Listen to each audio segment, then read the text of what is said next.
سلام، آداب، نمستے، ست سری اکال۔ امید ہے آپ سب خیریت سے ہوں گے۔ آج ہم ایک اور موضوع کے ساتھ آپ کی خدمت میں حاضر ہوئے ہیں۔ یہ بہت اہم موضوع ہے اور آج کل اس کے اوپر بہت زیادہ گفتگو ہو رہی ہے۔ میں اس موضوع پر چونکہ ایک کتاب لکھنا میں نے شروع کیا تھا کچھ عرصہ پہلے، پھر کچھ وجوہات کی بنیاد پر وہ پایہ تکمیل کو نہیں پہنچا پایا۔ اب امید ہے وہ کام بھی پورا ہو جائے گا۔ تو پھر اس کے حوالے سے میں نے کچھ مواد وغیرہ جمع کیا تھا، تو آج کی گفتگو میں اسی میں سے کچھ چیزیں میں آپ کے سامنے پیش کروں گا، اور وہ موضوع ہے مسجد اقصیٰ۔ ابھی جو جس تناظر میں یہ بحث جاری ہے، اور پہلے بھی جب اس پہ بحث زور پکڑتی تھی تو وہی تھا، وہ فلسطین اور اسرائیل کا معاملہ، اور وہاں پر جو جنگ شروع ہو جاتی ہے، ایک دوسرے کے اوپر حملے شروع ہو جاتے ہیں، تو پھر وہ بات دوبارہ نکلتی ہے کہ بھئی یہ مسجد اقصیٰ کا مسئلہ ہے۔ تو ہم اپنی اس گفتگو میں مسئلہ فلسطین یا اسرائیل وغیرہ پر تو بات نہیں کریں گے۔ ہم یہاں پر صرف مسجد اقصیٰ سے متعلق کچھ گفتگو کریں گے کہ یہ مسجد جو ہے جس سے متعلق بات کی جاتی ہے، اور قرآن نے بھی ایک جگہ اس کا نام آیا یا مسجد الاقصیٰ کا ذکر آیا ہے، تو اس لیے ہم ایک صرف علمی موضوع کے طور پر اس کو لیں گے۔ ہم اس میں نہیں جائیں گے کہ اس وقت ان دونوں میں سے کون صحیح ہے، اسرائیل کا اور فلسطین کا، یا مسلمانوں اور یہودیوں میں جو جھگڑے ہیں۔ ہم یہاں پر اس کو محض ایک علمی موضوع کے طور پر اس پہ گفتگو کریں گے۔ مسجد اقصیٰ پر بات کرتے ہوئے کچھ سوالات کھڑے ہوتے ہیں۔ ایک تو یہ کہ قرآن مجید نے مذکور مسجد اقصیٰ سے کیا مراد ہے، اور پھر دوسرا یہ کہ کیا اس وقت وہاں اس وقت یعنی جو لمحہ موجود میں جو وہاں پر مسجد ہے اس نام سے، وہ مسجد مراد ہے قرآن مجید نے بیان کردہ مسجد اقصیٰ سے، یا کوئی اور مسجد ہے، یا اس سے مراد وہ پورا ایریا ہے جہاں اس مسجد اقصیٰ کے علاوہ بہت سی دوسری عمارتیں اور مساجد ہیں۔ موجودہ مسجد اقصیٰ کی بنیاد کس نے رکھی، جو اب تصویروں میں مسجد دکھائی جاتی ہے اس کی میں بات کر رہا ہوں۔ پھر یہ کہ حضرت عمر نے جب دورہ کیا تو اس وقت کیا انہوں نے کسی مسجد کی بنیاد رکھی تھی، اگر رکھی تھی تو وہ کون سی مسجد ہے۔ پھر یہ جو کہا جاتا ہے کہ اموی خلفاء نے اپنے دور میں یہاں پر مسجد بنائی، تو اس سے کون سی مسجد مراد ہے، اس سے قرآنی مسجد اقصیٰ مراد ہے، یا موجودہ مسجد اقصیٰ مراد ہے، یا پھر قبۃ الصخرہ مراد ہے، یا کوئی اور چیز مراد ہے۔ یہ سوال بھی اٹھتا ہے۔ پھر یہ بھی سوال اٹھتا ہے کہ کیا بیت المقدس اور مسجد اقصیٰ ایک ہی چیز کے دو نام ہیں۔ یہاں پر یہ آپ کو میں وضاحت کر دوں کہ اس لفظ بیت المقدس ہے، اس کو دو طریقوں سے عربی میں ہم اس کو پڑھ سکتے ہیں، اردو میں بھی۔ ایک تو بیت المقدس، قاف دال کے اوپر شد کے ساتھ، ٹھیک ہے، اور ایک ہے بیت المقدس۔ یہ دونوں تلفظ یا دونوں طرح سے اس کا پڑھنا بالکل درست ہے۔ تو یہاں پر سوال پیدا ہوتا ہے کہ کیا بیت المقدس اور مسجد اقصیٰ ایک ہی چیز کے دو نام ہے۔ اگلا سوال، کیا بیت المقدس کا نام قرآن کے بیان کے بعد مسجد اقصیٰ رکھا گیا، یعنی اگر یہ دونوں ایک ہی ہے تو پھر کیا قرآن مجید کے اندر اس لفظ کے آنے سے پہلے کیا اس کو مسجد اقصیٰ کہا جاتا تھا، یا اس آیت کے بعد اس کا نام یہ پڑا۔ اسی طرح یہ بھی سوال پیدا ہوتا ہے کہ حضور کو جس مسجد کی سیر کرائی گئی، سفر معراج سے متعلق جو روایات ہے، کیا ان روایات میں اسے مسجد اقصیٰ کہا گیا ہے یا پھر بیت المقدس کہا گیا ہے، یا دونوں کا استعمال ہو۔ یہ بہت فرق پڑ جائے گا، ٹھیک ہے، یعنی اگر ان روایات میں کیا حضور نے یا صحابہ نے جو کچھ اس کو بیان کیا، کیا یہ کہا کہ حضور کو بیت المقدس لے جایا گیا، یا ان روایات کے اندر بیت المقدس کے ساتھ مسجد اقصیٰ کا ذکر آتا ہے۔ یہ اس لیے آگے جب ہم اس سے متعلق گفتگو کریں گے تو وہاں پر آپ کو اس سوال کی اہمیت کا اندازہ ہو جائے گا۔ اسی طرح یہ بھی سوال ہے کہ مسلمانوں میں اس سب کے حوالے سے عمومی تصور کیا ہے، یعنی عام طور پر لوگ ہمارے ہاں کیا سمجھتے ہیں، مسجد اقصیٰ بطور مسجد یا پھر وہ بطور ایریا، یعنی ایک بہت بڑا رقبہ ہے، کیا اس کو کہا جائے گا، یا اس رقبے کے اندر موجود جو مسجد ہے اس کو مسجد اقصیٰ کہا جائے گا، یعنی یہ مسلمانوں میں کیا تصور ہے، یہ سوال پیدا ہوتا ہے۔ آج جس کو مسجد اقصیٰ کہا اور سمجھا جاتا ہے، کیا اسی کو قرآن مجید نے مسجد اقصیٰ کہا ہے، اور کیا اسی کو مسلمان لوگ مسجد اقصیٰ سمجھتے ہیں۔ پھر اگلا سوال یہ ہے کیا متقدمین اہل سنت مصادر اور شیعہ مصادر، یعنی وہ جہاں سے یہ لوگ اپنا دین اور باقی چیزیں لیتے ہیں، مثال کے طور پر تفسیر، حدیثیں وغیرہ، فقہ وغیرہ، اس کو پڑھتے ہوئے کیا محسوس ہوتا ہے کہ وہ مسجد اقصیٰ باقاعدہ موجود تھی؟ جیسے جب پیغمبر معراج سے واپس آئے تو انہوں نے مسجد اقصیٰ کی کچھ تفصیلات بتائی، کیا یعنی ایسا لگتا ہے ان حدیثوں کو پڑھتے ہوئے، ان تفسیری روایات کو پڑھتے ہوئے اور ان فقہی احکامات کو پڑھتے ہوئے جہاں پر بیت المقدس یا مسجد اقصیٰ سے متعلق احکامات ہے، کیا یہ تاثر ابھرتا ہے کہ وہاں پر باقاعدہ مسجد کے نام سے کوئی عمارت موجود تھی یا کوئی خالی جگہ تھی جس کو مسجد اقصیٰ کہا گیا؟ پھر جدید دور کے کچھ شیعہ مفسرین اور کچھ سنی اور کچھ آزاد خیال لوگ اس تصور سے اختلاف کرتے ہیں اور وہ کہتے ہیں کہ وہاں کھنڈرات تھے یا عیسائی کلیسا۔ اب اس کی کیا بنیاد ہے؟ جو لوگ یہ بات کرتے ہیں کہ وہاں پر مسجد اقصیٰ نام کی کوئی بلڈنگ، کوئی عمارت تھی ہی نہیں بلکہ یہ چیزیں تھی، تو ان کی اس بات کی بنیاد کیا ہے؟ اور پھر یہ حضرات جو ہے اس تصور کو کس طرح دیکھتے ہیں جس تصور میں ہم نے یہ بات کی کہ جو سمجھا جاتا ہے کہ یہ تاثر ملتا ہے کہ وہاں پر حضور کے دور میں بھی بعد میں بھی کوئی بلڈنگ مسجد کے نام سے موجود تھی۔ کیا تمام مسلمانوں کو اس بات پر اتفاق ہے کہ قرآن میں بیان کردہ مسجد اقصیٰ ہی وہ ہے جسے بیت المقدس کہا جاتا ہے اور وہ فلسطین میں ہے؟ کیا قبۃ الصخرہ پر بنی سنہری گنبد والی مسجد کو ہی مسجد اقصیٰ سمجھا جاتا ہے، یا قرآنی مسجد اقصیٰ سے مراد قبۃ الصخرہ کے سامنے ٹیمپل ماؤنٹ کے جنوب میں ایک نقرئی یعنی سلور گنبد والی عمارت کو مسجد اقصیٰ یا مسجد قبلی کہا جاتا ہے یا مسجد اقصیٰ کہا جاتا ہے؟ یہ سوال بھی پیدا ہوتا ہے۔ پھر یہ سوال پیدا ہوتا ہے کہ اہل تشیع کے ہاں کیا تصورات ہے؟ یہ اس کی بھی اہمیت آپ کو کا اندازہ ہوگا جب ہم آگے تفصیل سے بات کریں گے کہ بیت المقدس یا بیت المقدس یا مسجد اقصیٰ جو بھی آپ نام لے اس سے متعلق اہل تشیع کے کیا تصورات ہیں، کیونکہ ہمارے ہاں اس پہ بھی اب کافی بات ہوئی۔ پھر یہ کہ ہمارے ہاں یہ جو تصور ہے کہ ایک جمہور اہل سنت اور شیعوں کا تصور ہے، پھر شیعوں میں مزید دو ذیلی تصورات ہے، ٹھیک ہے، اور پھر یہ جو 3-4 آراء ہے یا شیعوں میں جو ایک سے زائد آراء اس سے متعلق ہے، تو کیا ان تمام آراء کی روشنی میں بیت المقدس کی تقدیس ان کے ہاں ہے یا نہیں؟ یعنی اگر کوئی کہتا ہے کہ یہ جو مسجد اقصیٰ قرآن میں ہے یہ کوئی اور جگہ ہے، اور جو یہاں پر بیت المقدس یا فلسطین میں جو مسجد اقصیٰ ہے وہ کوئی اور ہے، تو اگر یہ الگ الگ ہے تو کیا ان شیعوں کے نزدیک جو اس کو الگ سمجھتے ہیں ان کے نزدیک موجودہ بیت المقدس یا بیت المقدس جو ہے یا اس ایریا کو جس کو کہا جاتا ہے، کیا ان کے نزدیک اس کا کوئی تقدس ہے، اس کا کوئی احترام ہے، اس کا کوئی مقام ہے، اس کا کوئی مرتبہ ہے یا نہیں؟ جو شیعہ حضرات کہتے ہیں کہ مسجد اقصیٰ آسمان میں ہے، کیا ان کے یہاں بیت المقدس کی کوئی تقدیس نہیں ہے؟ ٹھیک ہے، اور اس پہ ہم آگے تھوڑی سی بات کریں گے، اور پھر اس کے بعد ہم بات کریں گے کہ موجودہ دور میں کچھ مسلم اسکالرز جو ہے وہ مسجد اقصیٰ سے متعلق کیا تصور رکھتے ہیں۔ اس میں سے پھر ہم کچھ آزاد خیال لوگوں کا ذکر کریں گے جس میں علامہ پرویز صاحب ہے، حافظ عنایت اللہ عصری صاحب ہے اور طفیل ہاشمی صاحب ہے۔ پھر ہم عالم عرب کے 2 سیکولر مسلم اسکالرز کا ذکر کریں گے، یوسف زیدان اور نبیل فیاض کا، کہ وہ کیا کہتے ہیں۔ اسی طرح اس مسجد اقصیٰ سے متعلق جو قرآن میں ہے یا جو آج موجودہ ہے، مستشرقین کی رائے بھی بہت اہم ہے، وہ ہم یہاں بات نہیں کریں گے، وہ اپنی کتاب میں اس پہ تفصیل سے بات کریں گے۔ اسی طرح معاصر جو یہودی ہے، یعنی جو لوگ موجود ہیں اس وقت یہود، وہ کیا سمجھتے ہیں مسجد اقصیٰ سے متعلق، کہ مسلمانوں والا جو تصور ہے وہ اور ان کا اپنا، اور جو موجودہ مسجد اقصیٰ ہے جو موجود ہے اس نام سے بلڈنگ، اس کو وہ کیا سمجھتے ہیں، اور جس کا ذکر قرآن میں ہے اس کو وہ لوگ کس طرح سے لیتے ہیں۔ پھر ہم ہمارے دور کے کچھ معاصر اور موجود کچھ ایسے حضرات گرامی قدر کا بھی ذکر کرتے ہیں جو اپنے آپ کو کہتے ہیں کہ ہم کسی مذہب کو نہیں مانتے، تو آپ ان کو ملحد کہیں، آپ ان کو دہریہ کہیں، آپ ان کو جو بھی نام دیں، وہ لوگ اپنے لیے جو نام پسند کرتے ہیں وہی ان کو دینا چاہیے۔ یعنی وہ بہرحال ببانگ دھر وہ یہ کہتے ہیں کہ ہم مذہب کو نہیں مانتے، مذہب کا احترام عزت ہے، یعنی وہ الگ بات، ہم مذہب کو اپنے لیے سورس نہیں مانتے۔ تو سب سے پہلے میں ان میں یہاں پر 3 حضرات گرامی قدر ہمارے بہت محترم ہیں تینوں، ان کی میں رائے دیتا ہوں، اس سے آپ کو اندازہ ہوگا کہ یہ جو مسجد اقصیٰ کے حوالے سے بحث ہے، پھر اس کے پیچھے جو اس پہ اعتراضات ہیں، پھر ان اعتراضات کی جو جا کر قرآن پہ وہ اعتراضات پڑ جاتے ہیں، تو اس سے آپ کو ایک آئیڈیا ہوگا۔ مثال کے طور پر میں سب سے پہلے ہمارے بہت ہی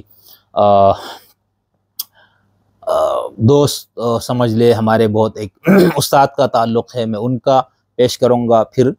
دو اور لوگوں کا۔ لیکن اس سے پہلے تھوڑی سی میں اس پہ بات کر لوں کہ جس کو ہم مسجد اقصیٰ کہتے ہیں،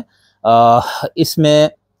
یہ تصور ہے یا یہ بات جو ابھی تک کہی جاتی وہ یہ کہ وہ پورے کمپاؤنڈ ہے، ایک پورا ایریا ہے جو تقریباً 36 سے 37 ایکڑ پر مشتمل ایریا ہے، ٹھیک ہے۔ وہاں پر مسجد اقصیٰ اس کو کہے، بیت المقدس آپ اس کو کہے، جو بھی نام دے، تو اس کے اندر کمپاؤنڈ ہے، ٹھیک ہے۔ اس میں کئی عمارتیں ہیں، کئی مسلح ہیں، کئی مسجدیں ہیں۔ مثال کے طور پر مسجد قبۃ الصخرہ ہے، ٹھیک ہے، وہاں پر اسی طرح مسجد قبلی جسے مسجد عمر بھی کہا جاتا ہے اور جامع الاقصیٰ بھی کہا جاتا ہے، وہ بھی اسی ایریا کے اندر موجود ہے۔ اسی طرح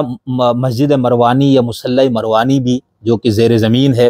مسجد قدیم وہاں پر ہے موجود، ٹھیک ہے۔ اسی طرح مسجد براق بھی وہاں پر موجود ہے۔ اچھا، اب جو تصور ہے وہ یہ کہ جس کو پہلے بیت المقدس کہا جاتا تھا قرآن کی آیت سے پہلے، عربوں کے ہاں، عرب لوگ جس کو یہ استعمال کرتے تھے، اسی کو ہی قرآن مجید نے مسجد اقصیٰ کہا گیا ہے، ٹھیک ہے۔ اب اس تناظر میں یہ سب ایک ہی چیز بن جاتی ہے، یعنی آپ اگر اس کو آپ کہیں گے کہ بیت المقدس، ٹھیک ہے، یا آپ اس کو مسجد اقصیٰ کہیں گے، تو اس کا مطلب یہ ہوگا کہ پہلے جس کو مسجد اقصیٰ کہا جاتا تھا، قرآن کی آیت کے بعد اسی مسجد اقصیٰ، اسی بیت المقدس کو یا بیت المقدس کو مسجد اقصیٰ کے نام سے پکارا گیا۔ اس پہ ہم آگے تھوڑی سی بات کریں گے کہ الگ ہے یا ایک ہے، ٹھیک ہے۔ اسی طرح یہاں پر مسجد الاقصیٰ، المسجد الاقصیٰ، مسجد بیت المقدس اور ایلیا، مسجد الاقصیٰ، اس طرح کے مختلف نام ہے۔ یعنی ہمارے یہاں جو حدیث کی کتابیں وغیرہ جہاں پر اس سے متعلق احکامات ذکر ہوتے ہیں، تو وہاں پر المسجد الاقصیٰ بھی ہے، یہ لفظ بھی استعمال ہوا ہے، مسجد بیت المقدس بھی استعمال ہوا ہے، صرف بیت المقدس یا بیت المقدس بھی استعمال ہوا ہے، ایلیا کا لفظ بھی استعمال ہوا ہے، اور مسجد الاقصیٰ اضافت کے ساتھ، پہلے المسجد الاقصیٰ تھا مرکب توصیفی اور یہ مرکب اضافی، تو یہ مختلف نام ہمیں حدیث کی کتابوں یا اس سے ملتے ہیں۔ اب میں جاتا ہوں سب سے پہلے جو ہمارے جن کو ہم نے مذہب حضرات جو اپنے آپ کو کہتے ہیں، ہم تو نہیں کہیں گے، تو ان میں سے سب سے پہلے میں اپنے استاد ہمارے بہت محترم عمران شاہد بھنڈر صاحب کی ایک دو پوسٹیں ہیں، وہ میں آپ کو پڑھ کے سناتا ہوں۔ انہوں نے پہلی پوسٹ لکھی تھی فیس بک پہ، انہوں نے لکھا تھا کہ مسجد اقصیٰ کی حقیقت۔ وہ لکھتے ہیں، گزشتہ کچھ روز سے فیس بک پر مسجد اقصیٰ کے بیت المقدس میں واقع ہونے سے متعلق ایک بحث جاری ہے۔ اچھا، یہاں پر میں آپ کو بتا دوں، ابھی میں سناتا ہوں بھنڈر صاحب کا، میں اس کو بیت المقدس سے پکاروں گا کیونکہ ہمیں شروع سے یہی لفظ ہم نے بولا پڑا زیادہ، تو مقدس بھی ٹھیک ہے، تو میں یہاں پر لفظ بیت المقدس پکارا کروں گا۔ وہ لکھتے ہیں، بھنڈر صاحب کی بات دوبارہ شروع کرتا ہوں، گزشتہ کچھ روز سے فیس بک پر مسجد اقصیٰ کے بیت المقدس میں واقع ہونے سے متعلق ایک بحث جاری ہے۔ اس بحث میں یہ اعتراض کیا جا رہا ہے کہ پیغمبر کی وفات سے قبل مسجد اقصیٰ کا مسجد اقصیٰ کا بیت المقدس میں کوئی وجود نہیں تھا۔ یہ کوئی نیا اعتراض نہیں ہے، بلکہ یہ مسیحی اور یہودی اسکالرز نے کہ ان اعتراضات کی طویل فہرست میں سے ایک ہے جو قرآن کی حقانیت پر وارد ہوتے ہیں۔ آگے پڑھنے سے پہلے قرآن کی آیت ملاحظہ کر لیتے ہیں، پاک ہے وہ ذات جو اپنے بندے کو راتوں رات مسجد حرام سے مسجد اقصیٰ تک لے گئی، سورہ اسراء آیت نمبر 1۔ یہ بہت واضح آیت ہے، اس میں کسی قسم کی کوئی پیچیدگی، ابہام کا دور دور تک کوئی شائبہ نہیں۔ صرف یہ ثابت کرنا ہے کہ جب یہ صورت نازل ہوئی تھی اس سے پہلے بیت المقدس میں ایک مسجد موجود تھی جس کا نام اقصیٰ تھا۔ یہ غور کیجئے گا بھنڈر صاحب کی بات پہ کہ یہ ثابت کرنا ہے کہ یہ صورت جب نازل ہوئی تھی اس سے پہلے بیت المقدس میں ایک مسجد موجود تھی جس کا نام اقصیٰ تھا۔ یہ بات بالکل ایسا ہی ہے کہ کوئی شخص یہ کہے کہ 10 برس پہلے وہ فیصل مسجد اسلام آباد گیا تھا، اور یہ بات ثابت بھی ہو جائے کہ 10 برس پہلے اسلام آباد میں فیصل مسجد موجود تھی۔ المیہ مگر یہ ہے کہ اسلامی مولوی پیغمبر کی وفات تک اس نام کی کسی مسجد یا کسی اور نام کی کسی بھی مسجد کا بیت المقدس میں وجود ثابت نہیں کر سکتے، کیونکہ پیغمبر کی وفات تک بیت المقدس میں کوئی بھی مسجد موجود نہیں تھی۔ جہاں تک مسجد اقصیٰ کا تعلق ہے تو یہ 8ویں صدی کے آغاز میں بیت المقدس میں تعمیر ہوئی۔ بیت المقدس پر مسلمانوں کا قبضہ خلیفہ عمر کے دور میں 635 میں ہوا تھا۔ جہاں تک سورہ اسراء میں بیان کیے گئے واقعے کا تعلق ہے تو اس کے بارے میں علماء کا کہنا ہے کہ یہ پیغمبر کی بعثت کے 10 برس بعد پیش آیا تھا، یعنی واقعہ معراج کی طرف اشارہ ہے۔ اسلامی مولویوں کے پاس ایسی کسی مسجد کا وجود ثابت کرنے کے لیے نہ کوئی شواہد ہیں نہ دلائل، البتہ وہ قرآن کی آیات کی روایتی توڑ مڑوڑ سے یہ باز نہیں آتے۔ جب انہوں نے دیکھا کہ بیت المقدس میں کوئی مسجد سرے سے موجود ہی نہیں تھی تو پھر انہوں نے وہی توڑ مڑوڑ شروع کر دی۔ اسلامی مولویوں جاوید احمد غامدی اور ہمنوا کا کہنا ہے کہ وہاں ایک معبد تھا، مسجد نہیں تھی، لہٰذا اب بات مسجد سے معبد تک پہنچ چکی ہے، یعنی اللہ کو یہ آیت یوں لکھنی چاہیے تھی، پاک ہے وہ ذات جو اپنے بندے کو مسجد حرام سے معبد اقصی تک لے گئی۔ ابھی ہم آگے اس پہ جب بات کریں گے کہ مسلمانوں کے اس کے حوالے سے مختلف تصورات، تو ہو سکتا ہے اس میں سے کچھ چیزوں کا جواب ادھر سے کیا دیا جاتا ہے وہ بنڈر صاحب کے سامنے آ جائے، اور ضروری نہیں کہ ان سے اتفاق کرے، ان کی اپنی رائے ہے، اس کا احترام کرنا چاہیے ہمیں۔ آگے وہ لکھتے ہیں کہ ایک عام انسان بھی یہ جانتا ہے کہ دنیا کی ہر عبادت گاہ کو معبد کہا جاتا ہے، یعنی چرچ، مندر، گردوارہ، یہودیوں اور بت مت کے ٹیمپلز وغیرہ سب معبد کہلاتے ہیں، لیکن انہیں مسجد نہیں کہا جا سکتا۔ بیت المقدس میں واقعی معبد کو مسجد کہنا ایسا ہی ہے جیسے کوئی سکھ مسجد حرام کے بارے میں کہے کہ سینکڑوں برس قبل مکہ میں گردوارہ تھا۔ جب ثابت ہو کہ وہاں کوئی گردوارہ نہیں تھا تو پھر وہ اسے معبد کہہ کر جان چھڑا لے۔ اسلامی مولویوں نے اقصی کے بارے میں یہ عذر لنگ تراشا ہے کہ اس سے مراد دور کی مسجد ہے، اس پہ بھی ہم بات کریں گے، اس سے مراد دور کی مسجد ہے۔ اب یہاں دو مسائل ہیں، ایک یہ کہ وہاں مسجد نہیں تھی بلکہ معبد تھا، لہٰذا کہنا چاہیے تھا کہ اس سے مراد دور کا معبد تھا، لیکن قرآن میں تو لفظ مسجد استعمال ہوا ہے۔ میں یہ سوچ بھی نہیں سکتا کہ خدا کو معبد اور مسجد کے درمیان فرق کا کوئی علم نہ ہو۔ اس وقت تو مشرکین کی بھی عبادت گاہیں ہوتی تھیں، وہ معبد تو کہلائی جا سکتی ہیں لیکن مسجد نہیں۔ بالکل اسی طرح یہودیوں کا معبد ہیکل تو تھا لیکن مسجد نہیں تھی۔ اسلامی مولوی جھوٹ بولنے میں اپنا ثانی نہیں رکھتے، جب معاملہ ان کی کتاب میں موجود انگنت قباحتوں کا ہو تو پھر مندر، گردوارہ، چرچ اور یہود اور بدھ کے ٹیمپلز کے درمیان فرق کو مسمار کرنے میں بھی دیر نہیں لگاتے۔ جہاں تک اقصی کا مطلب دور ہے تو پھر لندن میں واقعی مرکزی مسجد کو بھی مسجد اقصی کہا جائے کیونکہ فلسطین سے بھی زیادہ دور ہے۔ باقی براق ہی بہتر جانتا ہے کہ وہ پیغمبر کو کہاں کہاں گھماتا رہا۔ ٹھیک، ایک تو یہ۔ دوسری پوسٹ انہوں نے لکھی ہے مسجد اقصی اور اسلامی مولویوں کا پاگل پن۔ اس میں وہ فرماتے ہیں بھنڈر صاحب، وہ مسجد وہ جگہ جہاں خدا کو سجدہ کیا جاتا ہے، جس جگہ سجدہ نہ ہو اسے مسجد کہنا غلط ہے۔ یہودیوں کی عبادت گاہ میں سجدہ نہیں کیا جاتا، اس لیے یہودیوں کے سیناگاگ یا یروشلم میں واقع معبد کو مسجد کہنا حماقت نہیں، پاگل پن ہے۔ قرآن جب بیت المقدس میں واقع معبد کو مسجد کہتا ہے تو اس بات کو نظر انداز کرتا ہے کہ وہ سجدے کی جگہ نہیں تھی۔ بات جب مذہب کی ہو تو جاوید احمد غامدی اور ہمنوا اور محلہ فتویٰ منڈی گلی اللہ دتہ کے نکڑ پر واقع مسجد کے امام مولوی بشیر کی ذہنی سطح میں کوئی فرق نہیں دکھایا دیتا۔ اپنے باطل مذہب کو جواز فراہم کرنے کے خاطر ایسی احمقانہ تعبیرات پیش کرتے ہیں کہ یہودیوں کے سیناگوگ اور مسیحیوں کے چرچ کو بھی مسجد بنا دیتے ہیں۔ اب ان لوگوں نے یہ کہانی گڑھ لی ہے کہ دین ابراہیمی ایک ہی ہے، لہٰذا یہودیوں کے سیناگوگ مسجد ہے۔ اگر تو اس بات پر دین ابراہیمی سے تعلق رکھنے والے دوسرے دو مذاہب یہودی اور مسیحی متفق ہیں تو مجھے کوئی اعتراض نہیں۔ اگر تو یہودی یہ تسلیم کرتے ہیں کہ بیت المقدس میں واقع معبد یا سیناگوگ نہیں مسجد تعمیر کی گئی تھی تو میں بھی مان لیتا ہوں۔ اگر دین ابراہیمی ایک ہی ہے تو پھر یہودیوں کے سیناگوگ کو ہی کیوں مسیحیوں کے چرچ کو بھی مسجد کہنا چاہیے؟ لیکن تاریخ بتاتی ہے کہ چرچ مسمار کر کے مسجدیں بنائی گئیں، یہ مختلف عبادت گاہوں میں فرق قائم کرنے کے لیے کافی ہے۔ یہودیوں اور مسیحیوں کی عبادت میں سجدہ نہیں ہوتا۔ یہودیوں کی سب سے اہم عبادت کو عمیدہ کہتے ہیں، جو کھڑے ہو کر گھر اور سیناگوگ میں کی جاتی ہے، یہی عبادت تو بیت المقدس میں کرتے ہیں۔ یہودی ہفتے میں ایک بار سیناگوگ جاتے ہیں جہاں وہ زبور میں موجود گیت پڑھتے ہیں اور میوزک بھی ساتھ۔ چرچ میں بھی میوزک سے زبور پڑھی جاتی ہے، سجدہ چرچ میں نہیں ہوتا۔ یہودیوں یا مسیحیوں کی عبادت گاہ کو مسجد کہنا سراسر حماقت ہے۔ سکھوں کی گردوارے میں ایک خدا کو سجدہ کیا جاتا ہے، اگر مسلمان چاہے تو اسے مسجد کہہ سکتے ہیں اور وہاں جا کر نماز پڑھ سکتے ہیں، لیکن جہاں پر سجدہ نہیں ہوتا اسے مسجد کہنا پاگل پن ہے۔ خلیفہ عمر جب پہلی بار یروشلم پہنچا تو پادری نے اس سے کہا کہ چرچ میں نماز ادا کرے۔ عمر نے یہ کہہ کر انکار کر دیا کہ اگر میں چرچ میں نماز پڑھی تو لوگ اس چرچ کو مسمار کر کے مسجد بنا دیں گے۔ اگر دین ابراہیمی کے تحت سیناگوگ اور چرچ کو مساجد کہنا ہے تو پھر عمر نے یہ کیوں کہا کہ وہ چرچ کو مسمار کر کے مسجد بنا دیں گے؟ وجہ صاحب ظاہر ہے کہ چرچ ہو یا سیناگوگ وہ مسجد نہیں ہوتے۔ البتہ قرآن کی غلطی چھپانے کے لیے جتنے چاہے جھوٹ بولتے جائیں۔ عمر نے معبد سے ہٹ کر کھلے میدان میں نماز پڑھی جہاں بعد ازاں مسجد بنائی گئی۔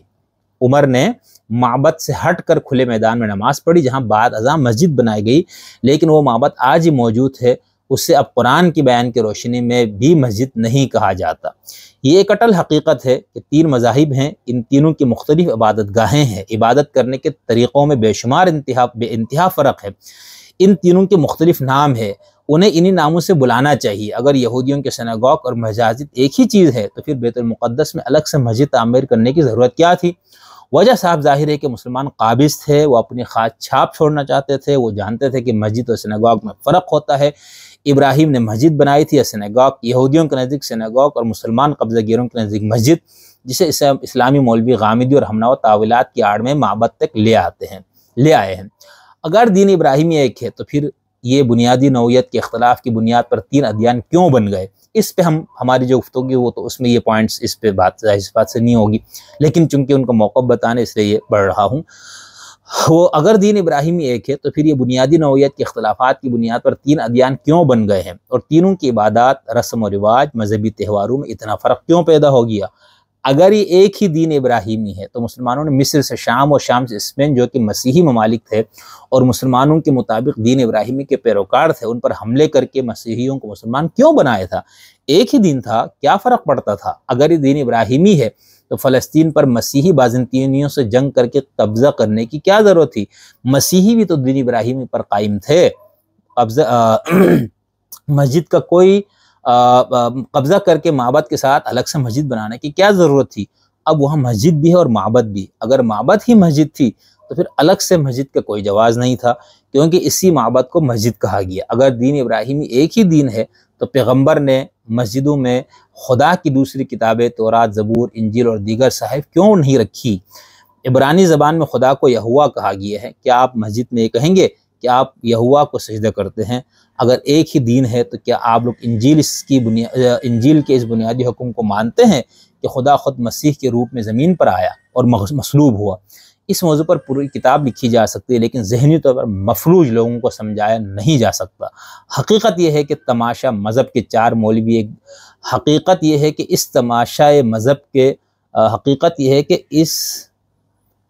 تماشا مذہب کے 4 مولوی بھی ایک دوسرے سے متفق نہیں ہے، دوسرے مذاہب سے کیا متفق ہوں گے؟ دوسرے صاحب ہیں ہمارے خالد تھتھال صاحب، یہ بھی بہت پرجوش اپنے نقطۂ نظر کی اشاعت اور تبلیغ کرتے ہیں، ماشاءاللہ سے صاحب علم و دانش ہے۔ وہ لکھتے ہیں، وہ پاک ہے جس نے راتوں رات اپنے بندے کو مسجد حرام سے مسجد اقصیٰ تک سیر کرائی، جس کے ارد گرد ہم نے برکت رکھی ہے تاکہ ہم اسے اپنی کچھ نشانیاں دکھائیں، بے شک وہ سننے والا اور دیکھنے والا ہے۔ سورۃ اسراء، جسے سورہ بنی اسرائیل بھی کہا جاتا ہے، کہ پہلی آیت میں جس مسجد اقصیٰ کا ذکر کیا گیا ہے، اس آیت سے صدیوں وہی مسجد مراد رہی جو یروشلم میں موجود ہے۔ شاید پچھلی صدی میں کچھ مسلمانوں کو احساس ہوا کہ یہ سورت قرآن کے اس دعوے کی تکذیب کرتی ہے جس کے مطابق قرآن وہ واحد کتاب ہے جس کی حفاظت کا ذمہ اللہ نے خود لیا ہوا ہے، اور خدا کی پہرہ کی وجہ سے قرآن میں آج تک ذرہ برابر بھی تبدیلی نہیں کی جا سکی۔ اب جبکہ ہر کس و ناکس اس بات سے واقف ہو چکا ہے کہ مسجد اقصیٰ بنی امیہ کے دور میں بنی، تو اگر قرآن کی حفاظت کا ذمہ اللہ نے لیا ہوا ہے تو اس میں ایک ایسی مسجد کا ذکر کیسے ہو گیا جو حضور کی وفات کے 7 اشروں بعد بنی؟ چنانچہ مسجد اقصیٰ کے معنی دور کی مسجد ٹھہرے، لیکن اس دور کی مسجد پر بھی اعتراض اٹھ گئے، کیونکہ یہ آیت مکی ہے اور اس وقت دنیا میں کہیں کوئی مسجد نہیں تھی۔ مسجد قباء پہلی مسجد ہے جو ہجرت کے بعد بنی، جس کے علاوہ دنیا میں کہیں اور مسجد نہیں تھی۔ پھر اس آیت کے معنی مدینہ کی ہجرت کے بتائے گا، جہاں سے حضور کو برکت ملی اور مکہ پر قبضہ کرنے میں کامیاب ہوئے، لیکن اس آیت میں تو مسجد کا ذکر ہوا ہے ایک سجدہ گاہ۔ ہیکل سلیمانی کو بھی مسجد ٹھہرانے کا مسئلہ یہ ہے کہ اگر اس کو مسجد تصور کر بھی لیا جائے تو حضور کی زندگی میں تو اس کا وجود ہی نہیں تھا۔ 99 عیسوی میں رومی سالار تیتوا اسے جلا کر راکھ کر چکا تھا۔ جس جگہ موجودہ مسجد اقصیٰ ہے، یعنی جہاں پر حضور نے انبیاء کی نماز کی امامت فرمائی تھی، وہ ایک ایسی جگہ تھی جہاں شہر کا کوڑا کرکٹ پھینکا جاتا تھا۔ ویسے حضور کا انبیاء کی امامت کرانا بھی ایک دلچسپ دعویٰ ہے۔ امام ابن کثیر کے مطابق حضور کو معراج وقت نماز پڑھنا نہیں آتی تھی۔ معراج کے دوسرے دن سحپر کے وقت جبریل آئے اور انہوں نے حضور کو نماز پڑھنا سکھائی۔ آگے جبریل نماز پڑھ رہے تھے اور پیچھے حضور مقتدی تھے اور صحابہ حضور کے مقتدی تھے۔ چند دن پہلے ایک صاحب نے مسجد اقصیٰ کے متعلق دعویٰ کیا کہ مسجد اقصیٰ سے مراد بیت المعمور ہے. یہ ابھی آگے سے بات ہوگی. بیت المعمور کیا ہے؟ بیت المعمور ایک زمانے میں زمین پر واقع ایک کعبہ ہوا کرتا تھا، جو بالکل اسی جگہ پر واقع ہے جہاں پر موجود کعبہ ہے. آسمانوں سے فرشتے زمین پر آتے تھے اور کعبہ کا طواف کرتے تھے. جب حضرت آدم کو زمین پر اتارا گیا تو انہیں بھی کعبے کا طواف کرنے کا حکم دیا گیا. یہ کعبہ طواف طوفان نوح کے وقت تک زمین پر رہا، پھر اسے چوتھے آسمان پر اٹھا لیا گیا. لیکن ایک اور دعوے کے مطابق یہ کعبہ 7ویں آسمان پر ہے. ہر روز 70,000 فرشتے اس کا طواف کرتے ہیں، اور چونکہ فرشتوں کی تعداد بہت زیادہ ہے اس لیے ایک بار طواف کرنے کا دوسرا طواف کرنے کی باری روز قیامت ہی آئے گی. میرا خیال ہے کہ اوپر دی گئی آیت مسجد اقصیٰ کا جو ترجمہ کیا گیا یہ بہترین ترجمہ ہے، کیونکہ اسے اپڈیٹ کرنے کی ضرورت نہیں پڑے گی. نہ کوئی بیت المعمور جائے گا اور نہ زمین پر پیغام بھیجے گا کہ حضور نے جس مسجد اقصیٰ کا سفر کیا تھا اس کا 7ویں آسمان پر وجود نہیں ہے. اچھا، اگلا ہے حاشر ابن ارشاد صاحب، بہت صاحب علم، دانش، احترام کے قابل. وہ لکھتے ہیں کہ واقع معراج اور مسجد اقصیٰ کی موجودگی یا غیر موجودگی کے حوالے سے بحث کا بازار پھر گرم ہے. اس قضیے میں اور تو کچھ نہیں، لیکن مصیبت یہ پڑتی ہے کہ قرآنی آیت تاریخی طور پر مشکوک ہو جاتی ہے. پھر پرویز صاحب سے لے کر غامدی صاحب سے چھوٹے موٹے متجددین تک کنفرمیشن 22 کے تحت اس کی کوئی نہ کوئی دور ازکار تعویل وضع کرنے میں جت جاتے ہیں. مبشر زیدی صاحب بہت معروف، بہت مشہور اسکالر، دانشور، صحافی، اور سوشل میڈیا پہ، پرنٹ میڈیا پہ، الیکٹرانک میڈیا پہ ان کا نام. وہ لکھتے ہیں کہ بیت المقدس کے بارے میں کب اور کس نے پروپیگنڈا شروع کیا. دراصل یہ کام عموی خلیفہ عبد الملک بن مروان کا تھا. عبداللہ ابن زبیر نے خلافت کا دعویٰ کیا ہوا تھا اور مکہ کے حاکم تھے. لوگ حج پر جاتے تو ابن زبیر کی میزبانی سے متاثر اور ان کے سیاسی نظریات سے واقف ہوتے. شام میں عبد الملک بن مروان کو خطرہ محسوس ہوتا. اس نے ہنگامی بنیادوں پر قبۃ الصخرہ کی تعمیر کی اور مسلمانوں کو مکے کے بجائے فلسطین کے حج کی دعوت دی. اس کے لیے رسول اللہ علیہ وسلم کی حدیث بھی فراہم کر دی. تاریخ یعقوبی میں واقع لکھا ہوا ہے. عربی جلدوم میں صفحہ نمبر 251 اور اردو ترجمے میں صفحہ نمبر 430 پر اس کی تفصیل ہے. عکس پیش خدمت ہے. قرآن میں جس مسجد اقصیٰ کا ذکر ہے وہ رسول اللہ کی زندگی میں موجود ہی نہیں تھی. ڈاکٹر طفیل ہاشمی صاحب چند دن پہلے میرے ایک پوسٹ پر بتا چکے ہیں کہ اس مسجد سے اقصیٰ سے مراد زمین والی مسجد نہیں بلکہ بیت المعمور ہے. اچھا، تو یہ ان 4 ہمارے عزیزان کا اور محترم قابل احترام شخصیات کا نقطہ نظر میں نے آپ کے سامنے اسی لیے پیش کیا کہ آپ کو اس مسئلے کا پس منظر بھی اور اس کے حوالے سے جو لوگ آپ کی کتاب کو نہیں مانتے یا اس کے حوالے سے شک و شبے میں ہے تو وہ پھر اس طرح کی چیزوں کو بنیاد بنا کر مذہب کے اوپر یا اس کی حقانیت پر سوالات اٹھاتے ہیں، اور یہ ان کا حق ہے بالکل. جس طرح آپ کو اپنے مذہب کی حقانیت کی تبلیغ اور اس کو ہر حوالے سے بیان کرنے کی آزادی اس کا حق ہے، تو ان کو بھی اس کا حق ہے. یہ ان کا، ان چاروں نے جو 2-3 باتیں کی وہ مشترک ہے، اس کو اپنے ذہن میں رکھنا ہے. اب ہم اس میں آگے چلتے ہیں کہ جو مسلمان ہیں یا جو سمجھتے ہیں کہ قرآن حرف آخر ہے، محفوظ کتاب ہے، اس میں جو کچھ لکھا الحمد سے لے کر الناس تک اس میں کوئی تحریف نہیں، کوئی تبدیلی نہیں، یہ بعینی ہی وہی ہے جو محمد صلی اللہ علیہ وسلم نے امت کو دیا اور ان کے اوپر وحی کی صورت میں یہ قرآن نازل ہوا. تو وہ لوگ پھر وہ مسلمان جو یہ سمجھتے ہیں کہ ہمارے پاس قرآن کی بات ایک اور سورس ہے دین کے لیے، ٹھیک ہے، تو اب ہم ان کی طرف آتے ہیں. یعنی وہ پھر اس حوالے سے کیا نقطہ نظر رکھتے ہیں کہ مسجد اقصیٰ کیا ہے، کیا اس دور میں مسجد تھی نہیں تھی. یہ جو سوالات میں نے شروع میں آپ کو بتائے ان کو ایک بار ذہن میں دوبارہ دہرائیے. اب ہم چلتے ہیں مسجد اقصیٰ کی جو ترکیب ہے وہ قرآن میں ایک جگہ آئی ہے سورہ بنی اسرائیل، وہ ہم آگے آیت بھی پڑھیں گے، اس کے مختلف ترجمے بھی آپ کے سامنے رکھیں گے. اس سے پہلے ہم یہ دیکھنا چاہتے ہیں کہ لفظ مسجد جو ہے یہ قرآن مجید میں کہاں کہاں اور کن معنوں میں استعمال ہوا. ٹھیک ہے، لفظ مسجد جو ہے اس کا روٹ ورڈ عربی میں جس طرح ہر ایک لفظ کی ایک بنیاد ہے، ایک مادہ ہوتا ہے، تو اس کا جو مادہ ہے یا اس کا جو روٹ ورڈ ہے مسجد کا وہ ہے سین جیم اور دال. سجدہ سین جیم دال. یہ کل 93 بار لفظ سجدہ استعمال ہوا، یعنی سین جیم اور دال کا جو روٹ ورڈ اس سے ساجد، مسجود، یسجدو، تسجدو، سجدہ یعنی پاسٹ، پریزنٹ، فیوچر، فعل امر، فعل نہیں، جو بھی آپ اس کی مختلف شکلیں بنتی ہے، اس میں فاعل، اس میں مفعول، اس میں ظرف، ٹھیک ہے، اس کے مختلف کلمات جو اس سے مشتق ہے سین، جیم اور دال سے، وہ کل الفاظ 93 بار ہے، اور اسی سے جو لفظ آیا ہے وہ مسجد ہے۔ اچھا، مسجد جو ہے عربی زبان میں یہ اس میں ظرف زمان بھی ہے، ظرف مکان بھی ہے، یعنی سجدہ کرنے کی جگہ یا سجدہ کرنے کا وقت، یہ دونوں اس کے اندر معنی پایا جاتا ہے۔ لفظ مسجد قرآن مجید میں کل 28 مرتبہ اس کا استعمال ہوا ہے۔ اچھا، اسلام سے قبل عبادت خانوں اور محض جائے عبادت کے لیے اس لفظ کا استعمال بھی ہے، ٹھیک ہے، اور اس کے علاوہ منافقین نے جو ایک مسجد بنائے تھے اس کے لیے بھی اس کا استعمال ہوا ہے، اور پھر مسلمان جس چیز کو مسجد کہتے اس کے لیے بھی، یعنی قرآن نے اب اس یہ قطع نظر کہ آپ اگر اس کو اس طرح سے نہیں مانتے تو پھر آپ اس کی کوئی اور چیز لے آئے کہ اس میں تضاد ہے، اس میں جھوٹ ہے، اس میں یوں ہے، لیکن ماننے والے وہ اس کو یوں دیکھتے، تو میں آپ کو بتانا چاہ رہا ہوں۔ مثال کے طور پر قرآن مجید میں لفظ مسجد کا استعمال ضروری نہیں ہے کہ وہ ایک چار دیواری اور جو آج ہمارے ذہن میں ایک مسجد کا تصور موجود ہے اسی طرح ہو، ایک تو یہ، دوسرا یہ بھی نہیں کہ وہ صرف مسلمان جس کو یعنی محمد کی بات کے جو مسلمان ہے ان کی عبادت خانے کے لیے استعمال ہو۔ مثال کے طور پر ہم کچھ آیتیں لیتے ہیں۔ پہلی آیت ہے سورہ بقرہ، آیت نمبر 114، وَمَنْ أَظْلَمُ مِمَّنْ مَنَعَ مَسَاجِدَ اللَّهِ أَنْ يُذْكَرَ فِيهَا اسْمُهُ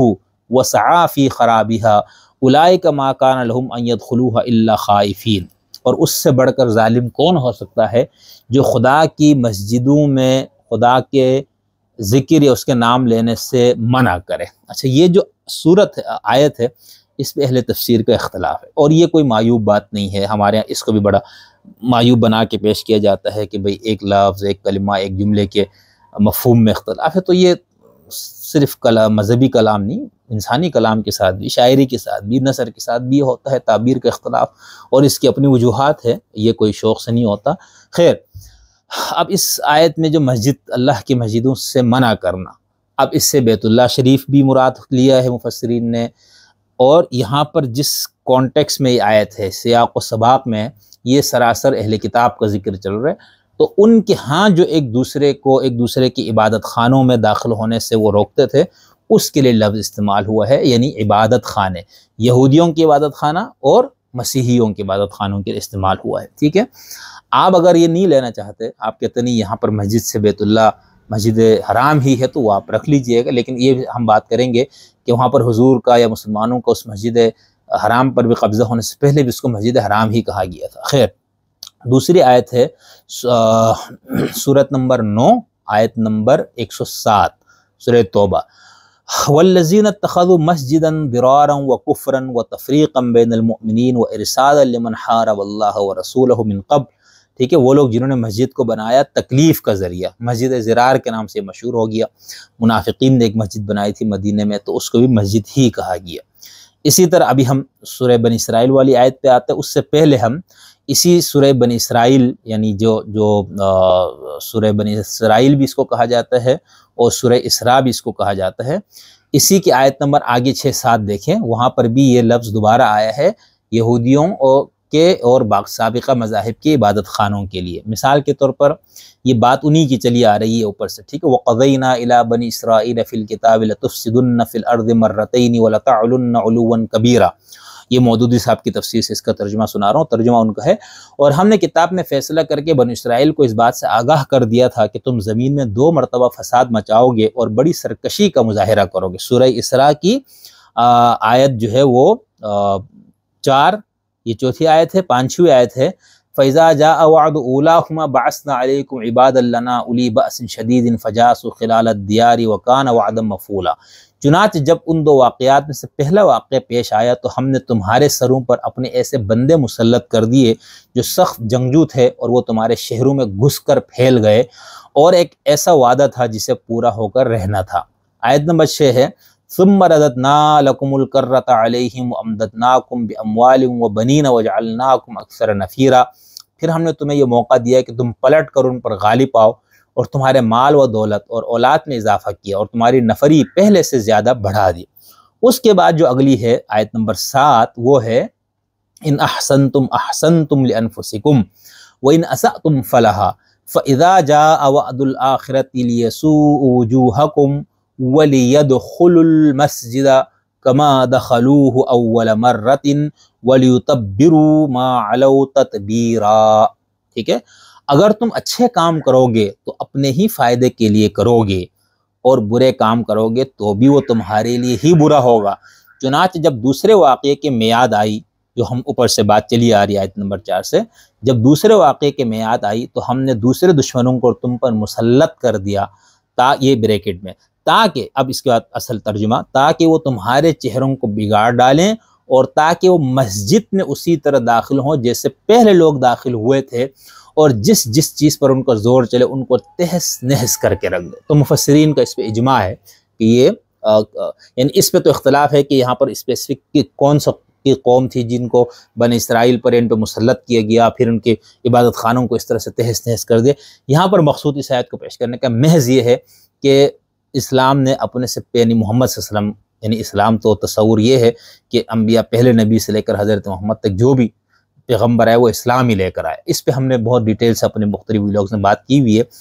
تو اب ہم جب اسلام کی بات کر رہے ہیں یہاں پر تو محمد صلی اللہ علیہ وسلم اور ان کی بات، تو یہ جو تصور ہے کہ بھئی قرآن میں یا اسلام کی روح سے مسجد کا اطلاق صرف مسلمانوں کی عبادت خانوں پر کیا گیا یا ہوتا ہے یا ہونا چاہیے، تو خود قرآن کی ان آیات سے بھی یہ بات واضح ہو جاتی ہے کہ ضروری نہیں ہے۔ ٹھیک ہے، اچھا یہ تو میں نے آپ کو سورہ بنی اسرائیل کی 4 سے لے کر 7 نمبر تک کی آیت پڑھی۔ ایک دو آیت اور پڑھتا ہوں اور اس کے بعد پھر ہم سورہ بنی اسرائیل والی آیت پہ جاتے ہیں۔ سورہ حج ہے آیت نمبر 40، اس کے اندر ہے کہ الذین اخرجوا من دیارہم بغیر الحق الا ان یقول ربنا اللہ۔ ٹھیک ہے، کہ جہاد کی اجازت دی جاتی ہے مسلمانوں کو اب مدینے میں جا کر، کیونکہ انہوں نے ان کو ان کے گھروں سے ناحق نکالا گیا۔ جرم یہ تھا کہ انہوں نے اللہ کو اپنا رب کہا۔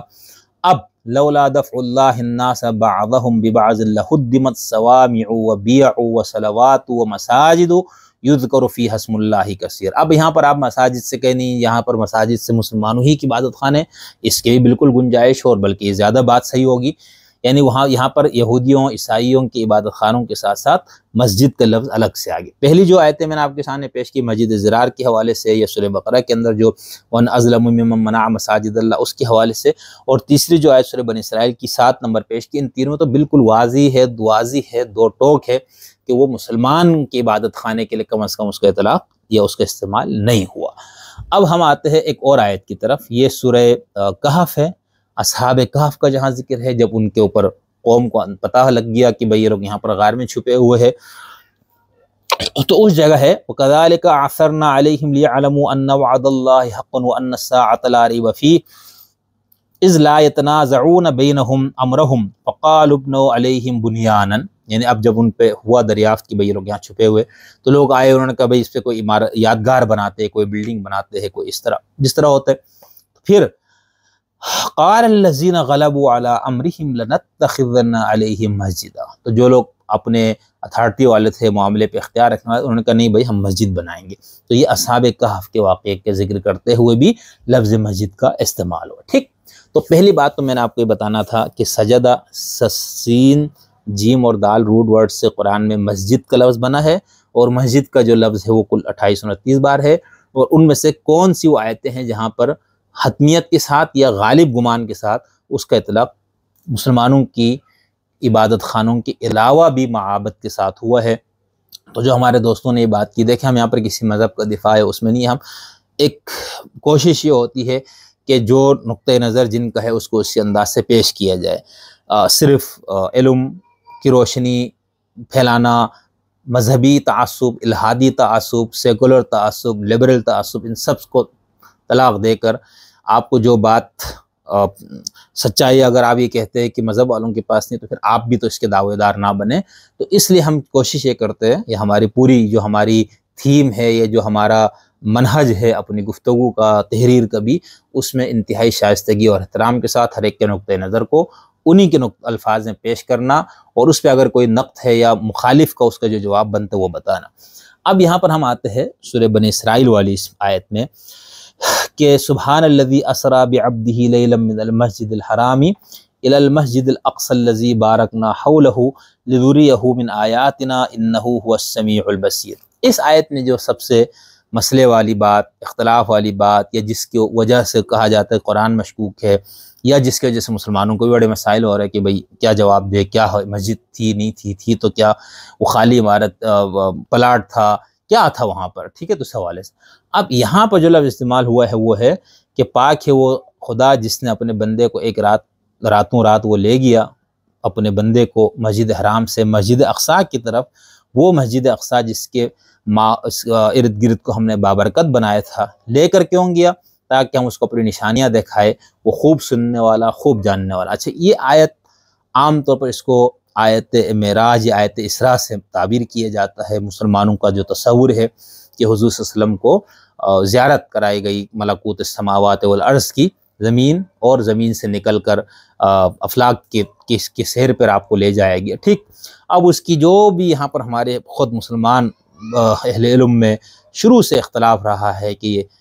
جسم کے اور روح کے ساتھ جانا ہوا تھا یا صرف روح کا ایک سفر تھا، یہ خواب کا معاملہ تھا، خود صحابہ کے دور سے اس پہ تینوں آراء موجود ہے، ٹھیک ہے، تو ہم اس پہ نہیں جاتے۔ یہاں پر جو زیر بحث جو بات ہے وہ ہے مسجد اقصی۔ اب اس کے اندر سب سے پہلے تو ہم نے یہ دیکھنا ہے کہ یہاں پر المسجد الاقصی کا ترجمہ کیا بنتا ہے، ٹھیک ہے۔ یعنی اگر یہ کچھ لوگوں نے اس کو مسجد اقصی ہی کہا ہے اور کچھ لوگوں نے اس کا ترجمہ کیا، یہ جو ہمارے ہاں بنڈر صاحب کو اور تھتھال صاحب کو یہ جو اعتراض ہوا تھا کہ اس کو دور والی مسجد یا دور والا عبادت خانہ کیا، تو اس پہ بھی بنڈر صاحب نے کہا کہ بھئی پھر عبادت خانہ مسجد کی جگہ معبد کہنا چاہیے تھا، دور والا معبد۔ تو یہ باتیں آپ کو میں نے اس لیے پہلے ان کا موقف پڑھ کے سنایا ہے تاکہ یہ بات کرتے ہوئے وہ آپ کے سامنے واضح ہو۔ اب اس کا جو ترجمہ ہے، تین ترجمے ہم اس پہ لیں گے، یعنی تین طرح سے اس کا ترجمہ کیا گیا، یعنی بنیادی طور پر دو ترجمے۔ ایک تو یہ ہے کہ اس کو اسم عالم کے طور پر لے لیا ہے بہت سے مترجمین نے، یعنی یہ نام ہے ایک بلڈنگ، ایک عمارت، ایک جگہ کا، ٹھیک ہے، تو اس کے حساب سے انہوں نے اس کا ترجمہ نہیں کیا بلکہ مسجد اقصی ہی کر دیا، ٹھیک۔ اس پہ فرق ابھی میں آگے کرتا ہوں آپ کو کہ مسجد اقصی کا ترجمہ دور والی مسجد کرنے سے اور مسجد اقصی کرنے سے کیا فرق پڑتا ہے۔ اب یہاں پر جو میں مترجمین بتا رہا ہوں نا، اس میں آپ یہ ذہن میں رکھیے گا کہ دونوں جو اس کو دور کی مسجد کہتے ہیں وہ بھی ان میں سے بھی اکثر، اور جو اس کو مسجد اقصی کا ترجمہ مسجد اقصی ہی رکھتے وہ، یہ سب معراج کو ماننے والے لوگ، نہ ماننے والوں کو میں آپ کو الگ سے ذکر کروں گا۔ یعنی یہ سب یہ مانتے ہیں کہ حضور کو بیت اللہ سے مسجد حرام سے مسجد اقصی لے جائے گی یا پھر وہاں سے آسمانوں پہ لے جائے گی، اس کو سب مانتے ہیں۔ اختلاف یہاں پر صرف ترجمے میں دکھانا چاہ رہا ہوں کہ مسجد اقصی کا ترجمہ ہے یا نہیں ہے تو کیا ہے۔ اس کا ترجمہ جن لوگوں نے مسجد اقصی کیا ہے وہ زیادہ، یہاں پر میں اردو ترجموں کا اور ایک دو انگلش ترجموں کا حوالہ دوں گا، باقی زبانوں میں جو ترجمہ اس کی طرف میں نہیں گیا، اپنے کتاب میں اس کا ذکر کر سکتا ہوں۔ مسجد اقصی جن لوگوں نے ترجمہ کیا اس میں مثال کے طور عبدالماجد دریابادی صاحب ہے، شیعوں میں سے علامہ محسن نجفی صاحب ہے، صاحب تفسیر کوثر، اسی طرح شاہ رفیع الدین صاحب ہے، انہوں نے بھی المسجد الاقصی کا ترجمہ مسجد اقصی ہی کیا ہے، یعنی خدا وہ ذات جو اپنے بندے کو لے گئی مسجد حرام سے مسجد اقصی، تو انہوں نے مسجد اقصی کا معنی ترجمہ کرتے اس کو مسجد اقصی ہی رکھا ہے، ٹھیک ہے۔ اس میں دو شیعوں کا میں نے نام لیا ہے، ایک محسن نجفی صاحب اور ایک آیت اللہ العظمہ محمد حسین نجفی صاحب جن کو گزشتہ دنوں انتقال ہوا۔ اسی طرح سنیوں میں نے آپ سے کہا جیسے دریابادی صاحب ہے، شاہ رفیع الدین صاحب ہے، شیخ الہند محمود الحسن صاحب ہے، تقی عثمانی صاحب ہے، ڈاکٹر تقی الدین الہلالی ہے اور ڈاکٹر محسن خان ہے۔ یہ دو بندوں نے مل کے ترجمہ لکھا جو سعودی عرب سے یہ ترجمہ چھپا ہے، ڈاکٹر محسن خان اور ڈاکٹر تقی الدین ہلالی، ٹھیک ہے۔ ان کا انگلش فتح احمد جالندری ہے، محمد جناگڑی ہے، امام احمد رضا خان ہے، طارق قادری ہے، عبدالرحمن کیلانی ہے، اس کے علاوہ بے شمار اردو ترجمہ کرنے والے جنہوں نے اس کا مسجد اقصی کا ترجمہ مسجد اقصی ہی رکھا ہے۔ اچھا، جن لوگوں نے اس کا ترجمہ دور کی مسجد کی ہے ان میں سے سید ابو الاعلیٰ مودودی صاحب ہے، مولانا امین حسن اصلاحی صاحب ہے، شاہ عبدالقادر صاحب، ٹھیک ہے۔ یہ شاہ رفیع الدین کا ترجمہ بعد کا ہے، شاہ عبدالقادر نے پہلے ترجمہ کیا اردو کا، اور اس میں انہوں نے جس کا ترجمہ بڑا خوبصورت کیا ہے وہ لکھتے ہیں کہ ادب والی مسجد سے پرلی مسجد تک، یعنی انہوں نے مسجد الحرام کا بھی ترجمہ کر دیا ادب والی مسجد، اور اقصی کا ترجمہ انہوں نے کہا پرلی، ٹھیک ہے، مسجد ادب والی مسجد سے پرلی مسجد تک۔ یہ کن کا ترجمہ ہے؟ یہ شاہ عبدالقادر رحمۃ اللہ علیہ کا ترجمہ ہے کہ وہ اللہ جو اپنے بندے کو لے کر گیا من المسجد الحرام ادب والی مسجد سے الی المسجد الاقصی پرلی مسجد تک، ٹھیک ہے، یہ پہلا ترجمہ اردو کا ہے۔ اس کے بعد غامدی صاحب بھی اس کا ترجمہ یہی کرتے، دور والی۔ مولانا وحید الدین خان صاحب نے بھی یہ بھی کیا۔ مولانا عبدالسلام بھٹوی صاحب، اچھا یہ ایک اہل حدیث عالم تھے، بہت عالم فاضل شخص تھے، ابھی ان کا بھی گزشتہ سال غالباً ان کا انتقال ہوا ہے۔ یہ جو روایتی ہمارے مذہبی لوگ ہیں علماء، ان میں سے بہت کم لوگوں نے اس کا ترجمہ دور والی، دیکھیں یہاں پر اس میں آپ اصلاحی صاحب، مودودی صاحب، غامدی صاحب، وحید الدین خان صاحب، امین اصلاحی صاحب، ڈاکٹر اسرار احمد، ان سب کو لے لیں تو یہ بالکل روایتی علماء نہیں، ان سے ہٹے ہوئے، ٹھیک ہے۔ تو زیادہ تر روایتی علماء نے مسجد اقصیٰ کو مسجد اقصیٰ ہی رکھا ہے۔ ان حضرات نے، ان میں سے عبدالسلام بھٹوی صاحب کو میں خاص ذکر اس لیے کر رہا ہوں کہ یہ سلفی المسلک تھے، اہل حدیث تھے، جن کے بارے میں ہمارے یہاں سمجھائی جاتے کہ یہ دوسروں کے مقابلے پہ سخت ہوتے ہیں ترجموں میں، سلف کی پیروی، اسلاف کی پیروی میں، ان پہ یہ، تو انہوں نے بھی اس کا ترجمہ دور والی مسجد کیا ہے، ٹھیک۔ اچھا اسی طرح ڈاکٹر اسرار احمد نے بریکٹ میں، یعنی ویسے تو انہوں نے مسجد اقصیٰ کر دیا، بریکٹ میں انہوں نے لکھ دیا دور والی مسجد۔ اچھا اب ایک انگلش ترجمہ ہے عبداللہ یوسف علی کا، انہوں نے اس کا ترجمہ کیا سب سے دور والی مسجد، ٹھیک ہے۔ اسی طرح محمد اسد، بہت مشہور نام ہے، ان کی کئی کتابیں بھی ہے، انہوں نے بھی اس کا ترجمہ کیا ہے to the remote house of worship. اچھا یہ بھی جو اعتراض تھا کہ مسجد کا معنی مسجد ہی ہونا چاہیے، معبد نہیں، تو یہ انگلش ترجمہ کرنے والوں نے بھی کیا۔ اب یہ دونوں تو مسلمان ہیں جنہوں نے یہ ترجمہ کیا، ٹھیک ہے۔ محمد اسد صاحب نے، انہوں نے ریموٹ ہاؤس آف ورشپ اس کا ترجمہ کیا۔ اچھا ولیم پکتھال کا ترجمہ، ٹھیک ہے، انہوں نے ترجمہ کیا ہے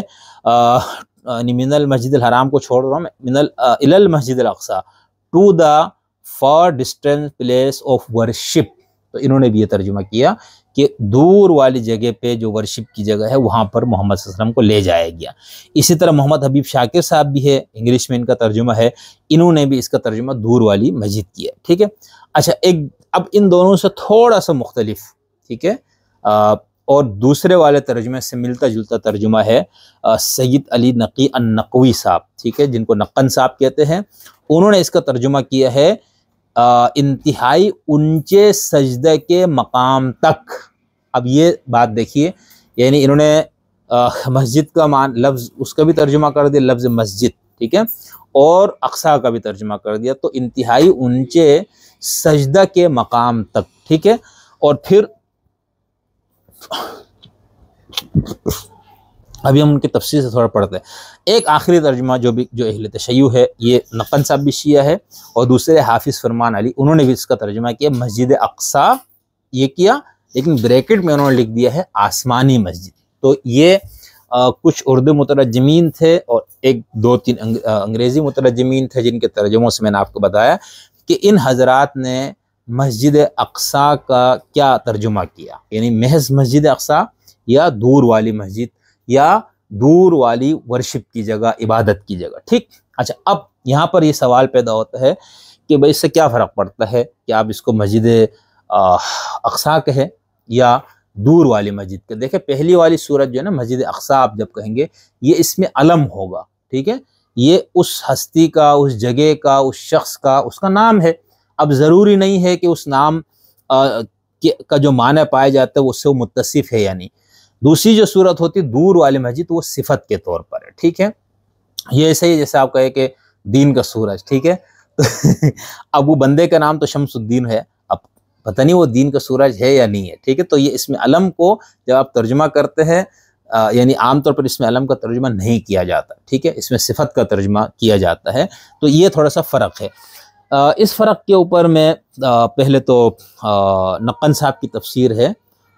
جن کا میں نے ابھی ترجمہ آپ کو پڑھ کے سنایا کہ انتہائی اونچے سجدے کے مقام، تو اس کے اندر انہوں نے اپنی تفسیر میں لکھا ہے، تفسیر فصل الخطاب ہے، جلد نمبر 2 ہے، اور سورہ بنی اسرائیل کی اسی آیت لکھتے ہیں کہ ہمارے بھی مفسرین نے جمہور کی اس تفسیر کی جو مسجد اقصیٰ کے لفظ کے متعلق رد نہیں کی ہے، مگر اس کی تائید نے معصومین کی روایت بیان نہیں کی ہے، بلکہ اس کی نسبت انہی راویوں کی طرف دی ہے جو اہل سنت کی ہم مقبول ہے، لیکن اعتبار سند کے لیے ہمارے نقطۂ نظر سے وہ معیار نہیں بن سکتے، اور اس لیے ہم سمجھتے ہیں کہ ابن امیہ کے زمانے کی اس اصطلاح کا وجود، یعنی یہ بنی امیہ کے دور میں مسجد اقصیٰ کی اصطلاح وہ کہتے ہوئی ہے، تو کیا ابن امیہ کے زمانے کے اس اصطلاح کا وجود عہد تنزیل قرآن میں ثابت نہیں ہے، لہٰذا ہم نے ترجمے میں مسجد اقصیٰ کا لفظ بطور نام کے نہیں لکھا بلکہ توصیفی حیثیت سے اس کا جو مفہوم ہے اور جو عالم بالا کے بلند ترین نقطے پر منطبق ہے تحریر کی۔ ہم آگے بتائیں گے آپ کو کہ اہل تشیع کے ہاں اس حوالے سے کتنی آراء ہیں، اور یہ جو نقن صاحب نے فرمایا ہے کہ بھئی یہ بنو امیہ کے زمانے میں یہ اصطلاح مسجد اقصیٰ کے طور پہ، یہاں پر ہم آپ کو چونکہ ترجمہ کر رہے تھے اس حوالے سے میں نے یہ بتانے کے لیے کہ بھئی اس کا ترجمہ دور والی مسجد اور مسجد اقصیٰ کہنے میں کیا فرق پڑتا ہے، یہ بتانے کے لیے میں ان کی تفصیل سے یہ اقتباس پیش کروں۔ انہوں نے آخری یعنی جو بات لکھی کہ اور اس لیے ہم سمجھتے ہیں کہ بن امیہ کے زمانے کی اس اصطلاح کا، کس اصطلاح کا؟ المسجد الاقصیٰ، ٹھیک ہے، اس اصطلاح کا وجود عہد تنزیل قرآن میں ثابت نہیں ہے، لہٰذا ہم نے ترجمے میں مسجد اقصیٰ کا لفظ بطور نام کے نہیں لکھا بلکہ توصیفی حیثیت سے اس کا جو مفہوم ہے اور جو عالم بالا کے بلند ترین نقطے پر ہے منطبق ہے تحریر کی۔ اب دیکھیں میں نے اسی لیے آپ کو پہلے جو ہے آیت اللہ العظمیٰ سید محمد حسین صاحب نجفی، جن کو جو پاکستان کے علماء شیعہ میں ان کا بہت بڑا مقام تھا، مرجع تقلید تھے، ان کے ترجمے سے میں نے آپ کو پڑھ کے سنایا، انہوں نے اس کا مسجد اقصیٰ ہی رکھا۔ اور معاصر اور موجود ہمارے علاقے کے بہت بڑے مفسر قرآن، متحرک عالم دین علامہ محسن نجفی صاحب تفسیر کوثر ہے، انہوں نے بھی اس کا مسجد اقصیٰ ہی رکھا ہے، جبکہ نقن صاحب یعنی اس پہ کیا بات کر رہے ہیں کہ ابن امیہ کے دور کی اصطلاح ہے، اس لیے ہم نے اس کا ترجمہ کرنے کے بجائے یعنی اس کو مسجد اقصیٰ بطور اسم لینے کے ہم نے اس کے ترجمہ کیا، دور والی مسجد، اور پھر وہ بھی انتہائی اونچے سجدے کے مقام تھے۔ اچھا، اب یہ جو فرق ہے کہ دور والی مسجد یا مسجد اقصیٰ، ٹھیک ہے، اس طرح اس پر ہمارے بہت بڑے عالم دین مولانا عبدالرحمن کیلانی صاحب، جن کی کئی کتابیں ہیں، ان کی تفسیر بھی ہے تفسیر القرآن، انہوں نے اپنے ایک مضمون میں اس کا ذکر کرتے ہوئے اس کو رد کیا ہے کہ بھئی اس کا دور والی مسجد ترجمہ کیوں کیا جا رہا ہے۔ سنیے وہ لکھتے ہیں، اچھا اب یہاں پر وہ اصل میں مولانا اثری صاحب ایک تھے جن کا ہم آگے ذکر کریں گے، اور پرویز صاحب کا جو تصور تھا اس کو رد کر رہا ہے اس مضمون۔ وہ لکھتے ہیں دونوں حضرات قرآن کا مطلب لغت سے حل کرنے کی کوشش فرماتے اور دور کی کوڑی لاتے ہیں۔ مثلا دونوں حضرات نے مسجد اقصیٰ سے مراد دور کی مسجد لی۔ اچھا ذہن میں رکھیے، اس لیے میں نے جب عبدالسلام بھٹوی صاحب کا ترجمہ میں نے دور کی مسجد انہوں نے اس کا ترجمہ کیا تھا، اور میں نے پہلی بار جب ان کے ترجمے کو پڑھا تو میں چونک گیا تھا، آج سے بہت عرصہ پہلے کی بات ہے جب ان کی تفسیر نہیں آئی تھی، تو میں نے کہا بھئی یہ تو پہلا شخص ہے جن کو ہم دیکھ رہے ہیں جنہوں نے اس کو دور کی مسجد کا ترجمہ کیا۔ تو اب یہ اسی مسلک کے ہے عبدالرحمن کیلانی صاحب، وہ یہ کہہ رہے کہ بھئی یہ پرویز اور اس ٹائپ کے لوگ المسجد الاقصیٰ کا ترجمہ دور کی مسجد کرتے ہیں، تو یہ کہتے ہیں کہ مسجد اقصیٰ سے مراد دور کی مسجد لیا ان لوگوں نے، جو اس کا لغوی معنی تو ہو سکتا ہے، ٹھیک ہے، مگر عرف کے لحاظ سے غلط ہے۔ لغوی اور عرفی معنی کے فرق کو اس مثال سے سمجھیے کہ حضرت عباس رضی اللہ تعالی عنہ رسول اللہ علیہ وسلم کے چچا کے ایک بیٹے کا نام عبداللہ ہے اور دوسرے کا فضل رضی اللہ عنہ۔ اب لغوی لحاظ سے ہم دونوں کو ابن عباس کہہ سکتے ہیں، ٹھیک ہے، لغوی لحاظ سے عباس کا بیٹا، مگر عرف کے لحاظ سے یہ بات غلط ہے۔ اگر ہم صرف ابن عباس کہیں گے تو اس سے لازماً عبداللہ رضی اللہ تعالیٰ عنہ ہی سمجھے جائیں گے۔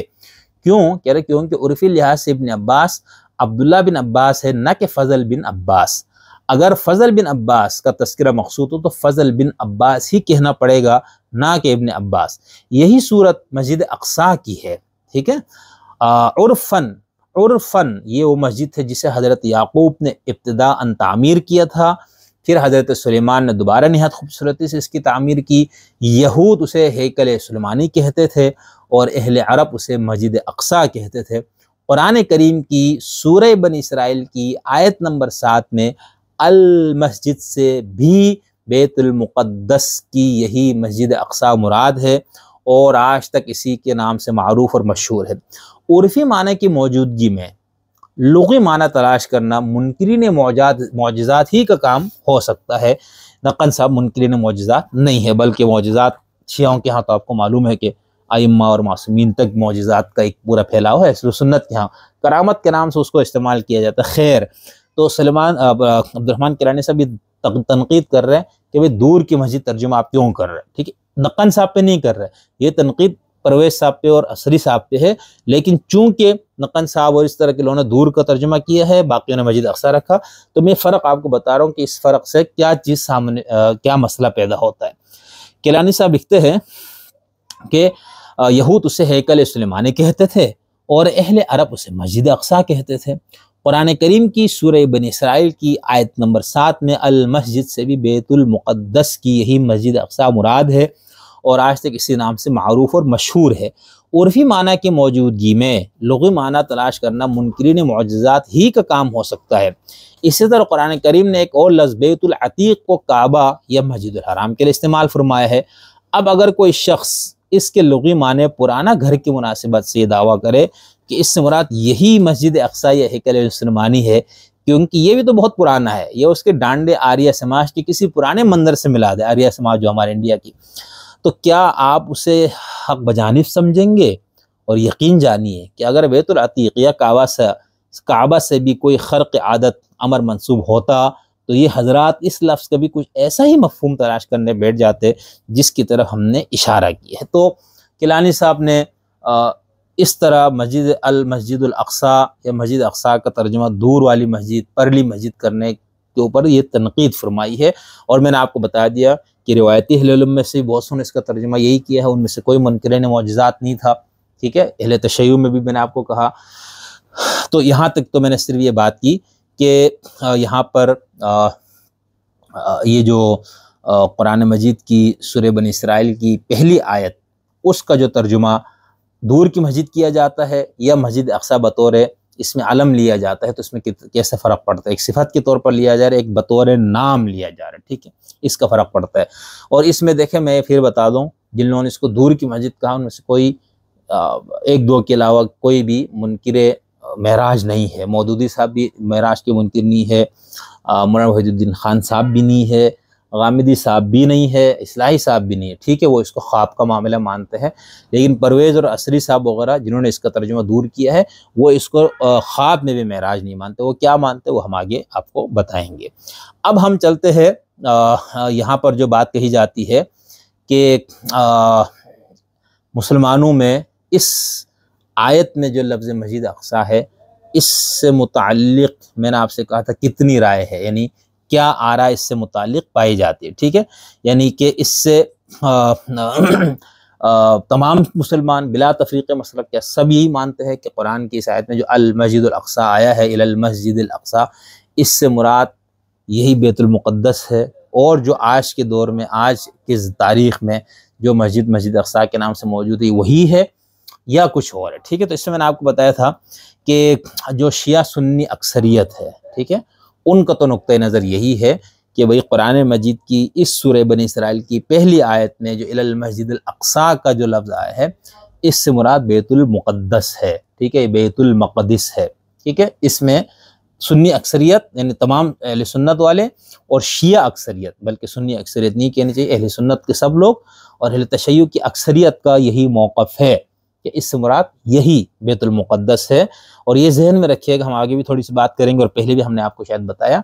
کہ آج ہم جس کو مسجد اقصی کہتے ہیں یا جو مسجد اقصی جس کو کہا جاتا ہے، وہ صرف ایک بلڈنگ یا ایک عمارت نہیں ہے، بلکہ وہ پورا کمپاؤنڈ ہے جو 37 ایکڑ پر پھیلا ہوا رقبہ ہے۔ اس رقبے کے اندر بہت سی عمارتیں ہیں، بہت سے حوض ہے، بہت سی مسجدیں ہیں، بہت سے مصلے ہیں، ٹھیک ہے، الگ الگ وہ ہے، قبۃ الصخرہ کا بھی ہے، مسجد عمر جیسے ہم نے کہا، مسجد براق ہے، الجامع الاقصی ہے، تو یہ سب اسی کمپاؤنڈ کے اندر ہے جس کو مسجد اقصی کہا جاتا ہے، ٹھیک ہے۔ اہل سنت کے ہاں تو متفق علیہ ہے کہ بیت المقدس اور مسجد اقصی ایک ہی ہے، اور یہ دونوں فلسطین میں ہے، ٹھیک ہے۔ اچھا، اب اس کے لیے وہ مثال کے طور پر جب ہم یہ بات کرتے ہیں کہ اہل سنت کی اکثریت کے ہاں یہ نقطہ نظر پایا جاتا ہے، تو اس سے تاثر تو یہی ابھرتا ہے کہ حضور کے دور میں باقاعدہ کو ایک بلڈنگ بھی موجود تھی، ایک عمارت بھی موجود تھی جس کو اقصی کی مسجد کہا گیا، ٹھیک ہے، جس کا نام رکھا گیا مسجد اقصی۔ آپ اس سے پہلے اس کو بیت المقدس کہیں اور پھر قرآن کی صحت کے تو اس کو مسجد اقصی کہیں، تاثر ایسا ہی ابھرتا ہے کہ جیسے وہاں پر باقاعدہ ایک بلڈنگ تھی۔ اور میں نے کئی لوگوں سے یہ بات پوچھی، تفسیروں کو کھنگالا سب، تو اس پہ لوگوں نے بحث نہیں کی ہوئی، اس کو انہوں نے ایسا لیا ہو جیسے کوئی عمارت تھی مسجد اقصیٰ کے نام سے تو اس کو ایسے ہی لیا گیا، ٹھیک ہے۔ کچھ جدید مفسرین نے اس پہ پھر بات کی ہے، وہ ہم آگے بتائیں گے۔ اسی طرح جو عام میرے طرح کے لوگ تھے ان سے بھی ہم نے جب بات کی تو تاثر یہی ابھرا یا یہی مجھے سمجھ میں آیا کہ ان کے ذہن میں مسجد اقصیٰ کا تصور ہے، اس کی تصویر یہی ہے۔ اس کی وجہ یہ ہے کہ جب ہم اہل سنت کے مصادر سے، خاص طور پر اہل تشیع کی ہاں بھی حدیثیں اس طرح سے آئیں گی جس کو ہم دیکھیں گے، اس کو ہم دیکھتے تو ہمیں ایسا ہی تاثر ملتا ہے کہ جیسے وہاں پر کوئی بلڈنگ، ایک عمارت کوئی موجود تھی مسجد اقصیٰ کے نام سے۔ میں پھر بتا رہا ہوں کہ مسجد اقصیٰ جس کو کہا جاتا ہے وہ پورا اس ایریا کو کہا جاتا ہے جس میں کئی مسجدیں ہیں، کئی عمارتیں ہیں، ٹھیک ہے۔ اس دور میں جب پیغمبر کے دور میں یہ واقع ہوا، اگر آپ معراج پہ جاتے ہوئے مسجد اقصیٰ گئے تھے تو وہاں پر کیا مراد ہے؟ وہاں کوئی بلڈنگ تھی یا وہ ایک خالی پلاٹ ہے، ٹھیک ہے، یا وہاں پر کوئی مندر، اپنا عیسائیوں نے کوئی چرچ بنایا ہوا تھا، ٹھیک ہے، یا کوئی اور چیز تھی، ٹھیک ہے۔ قبۃ الصخرہ پہ ہم تھوڑی بات کریں گے۔ تو اس کے حوالے سے ہمیں جو تاثر ابھرتا وہ یہ، اس کی ایک وجہ یہ ہے کہ جب پیغمبر نے معراج کے بعد وہ واپس آئے ہیں تو اس کے کچھ روایتوں میں یہ آتے ہیں کہ حضور نے یہ کہا، لوگوں کو بتایا کہ بھئی میں اس طرح سے میرے ساتھ ہوا، میں راتوں رات مسجد سے وہاں پر جا کے وہاں سے واپس آیا ہوں۔ تو کہتے ہیں کہ پھر جب لوگوں نے مجھ سے سوالات کیے تو میں ایک دم پریشان ہوا، یعنی لوگوں نے یہ سوالات کیے وہ مسجد اقصیٰ جہاں آپ گئے وہ کیسی مسجد تھی، یا بیت المقدس،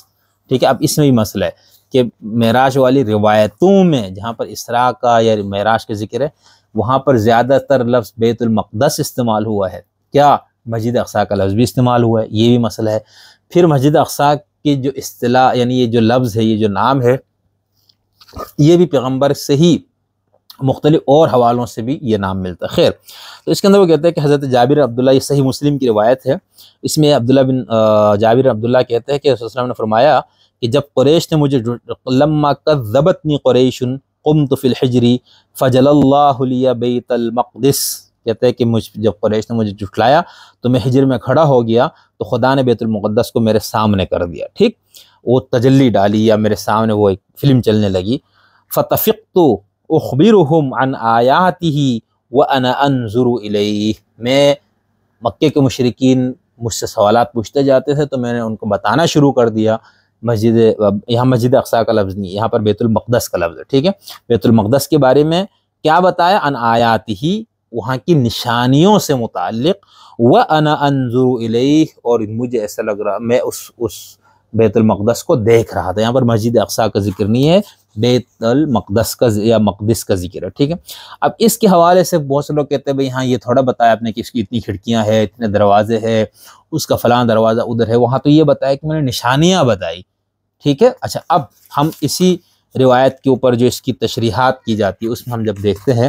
تو آگے ایک روایت اس کے حوالے سے آتی ہے کہ حضرت مطعم بن عدی کہتے ہیں وَكَانَ قَدْ رَآ مسجد بیت المقدس۔ اب دیکھیں یہاں پر مسجد بیت المقدس کا لفظ آئی، ٹھیک ہے، یعنی اسی واقعے میں کہ جب پیغمبر نے بتایا کہ میں راتوں رات مسجد اقصیٰ گیا، بیت المقدس گیا فلاں، تو پھر لوگوں نے پوچھا تو اس میں پیغمبر، حضرت مطعم بن عدی وہ بندہ تھا صحابہ میں پیغمبر کے سامنے موجود لوگوں میں سے جس نے وہ ایریا دیکھا ہوا تھا، تو وہ کہتے ہیں کہ وقت کان را مسجد بیت المقدس، اس نے بیت المقدس کے مسجد کو دیکھا ہوا تھا، وَيَعْلَمُ، اور وہ یہ جانتا تھا کہ أَنَّ مُحَمَّدًا لَمْ يَكُنْ رَآهُ قبل ذلك، کہ محمد نے آج سے پہلے کبھی بیت المقدس کو نہیں دیکھا ہے، ٹھیک۔ اب سنیے آگے، قال له، اس نے پوچھا حضرت مطعم بن عدی نے، هل تستطيع ان تصف لنا المسجد، کیا آپ اس مسجد سے متعلق ہمیں کچھ بتا سکتے ہیں؟ اب یہاں مسجد کا لفظ آ گیا، ٹھیک ہے، مسجد بیت المقدس جو ہم نے اوپر بیان کی، کیا آپ ہمیں مسجد کی صفات سے متعلق بتا سکتے ہیں؟ فَاتَّفِقَ يُخْبِرُهُمْ عَنْ أَوْصَافِهِ، تو آپ نے اس مسجد بیت المقدس کے اوصاف کو بیان کرنا شروع کیا۔ قالوا، انہوں نے کہا کم لہو من باب، اس کے کتنے دروازے ہیں؟ ولم یکن قد عداها، صلی اللہ علیہ وسلم، ظاہر سی بات ہے ادھر مختصر ٹائم کے لیے آپ گئے تو وہاں پر آپ نے دروازے تو نہیں گنے تھے، تو وہ پھر آگے ہے کہ رسول اللہ علیہ وسلم نے فرمایا فَقُرِبْتُ قُرْبًا لَمْ أَقْرُبْ مِثْلَهُ قَطْ، میں اس حد تک پریشان ہوا کہ ایسی پریشانی مجھے پہلے کبھی لاحق نہیں ہوئی تھی۔ پھر یہ ہے کہ فَرَفَعَ اللَّهُ لَهُ بَيْتَ الْمَقْدَسِ، خدا نے بیت المقدس کو آپ کے سامنے کر دیا، فَجَعَلَ يَنْظُرُ إِلَيْهِ وَيُخْبِرُهُمْ، آپ نے اس طرف دیکھنا شروع کیا اور ان کو بتانا شروع کر دیا۔ قال آپ نے کہا ما یسألنی عن شیء الا نبأتہم بہ، مجھ سے یہ لوگ کوئی بھی سوال کسی بھی حوالے سے نہیں کرتے تھے مگر میں ان کو اس کا جواب دیتا تھا۔ تو اس روایت سے تو باقاعدہ واضح نظر آتا ہے کہ باقاعدہ یہ تصور تھا، وہاں پر بلڈنگ تھی، مسجد تھی، ٹھیک ہے۔ اب اس کو آپ جس طرح سے بھی لے کہ بھئی یہ تم راوی کے بیان ہے اور فلانا ہے، ایک تو یہ چیز کہ اہل سنت کے جمہور تمام کے ہاں یہ جو تصور پایا جاتا ہے، عوام کے ہاں بھی، علماء کے ہاں بھی، کہ مسجد اقصیٰ پیغمبر کے دور میں باقاعدہ ایک بلڈنگ تھی، ایک عمارت تھی، ایک مسجد تھی جہاں پر حضور صلی اللہ علیہ وسلم کو لے جایا گیا، ٹھیک ہے۔ اچھا، اب قدیم جدید مفسرین میں سے ابن عاشور مرحوم کی تفسیر ہے التحریر والتنویر، اس کے اندر ہم دیکھتے ہیں تو وہ ان کا موقف ذرا اس سے مختلف ہے، ٹھیک ہے۔ اسی طرح اب ہم ڈاکٹر عمر خان ناصر صاحب کا موقف دیکھتے ہیں، وہ بھی ذرا اس سے ہٹ کے ہے کہ ایسا نہیں تھا، وہاں پہ کوئی بلڈنگ تھی، کوئی عمارت تھی۔ میرا خیال سے غالباً یہی نقطہ نظر جاوید غامدی اور ان سب کا بھی ہے کہ بھئی وہ عمارت کوئی بلڈنگ مسجد کی نہیں تھی، وہ معبد تھا، وہ عبادت کی جگہ تھی، اس لیے اس کو مسجد اقصیٰ کہا گیا۔ اب ہم اچھا یہی موقف شیعہ اکثریت کا بھی ہے، ٹھیک ہے۔ اب ہم اگلی ویڈیو میں ہم آپ کو یہ بتائیں گے کہ بھئی جو شیعوں میں دوسرے دو موقف ہے وہ کیا ہے، اور اس کے حوالے سے ان کے ہاں کیا دلائل ہیں، اور ان دو موقف کی وجہ سے ان کے مخالفین نے کس طرح سے اس کو بھی بنیاد بنایا تشیع کی تردید اور ان کو برا بلا کہنے میں۔ تو یہ ہم اگلی اس پہ بات کریں گے کیونکہ ٹائم بہت زیادہ ہو گیا، تو ہماری خواہش تھی کہ 1.5 سے 2 گھنٹے میں پوری گفتگو ختم کرے، لیکن ظاہر سی بات ہے یہ ایک تفصیل طلب موضوع تھا اور اس پہ مختلف لوگوں کے آراء اور ان کا بھی ذکر کرنا ضروری تھا، تو آج ہم یہیں پر بات روک لیتے، تو باقی گفتگو ہم اگلی نشست کے لیے اٹھا رکھتے ہیں۔ ان سب پر ہم بہت مفصل انداز سے، ایک تحقیقی انداز سے کوشش کر رہے، کوئی تحریر، کوئی کتاب بھی سامنے لانے کے لیے۔ تو بہت شکریہ، پھر آپ سے ملاقات ہوتی ہے۔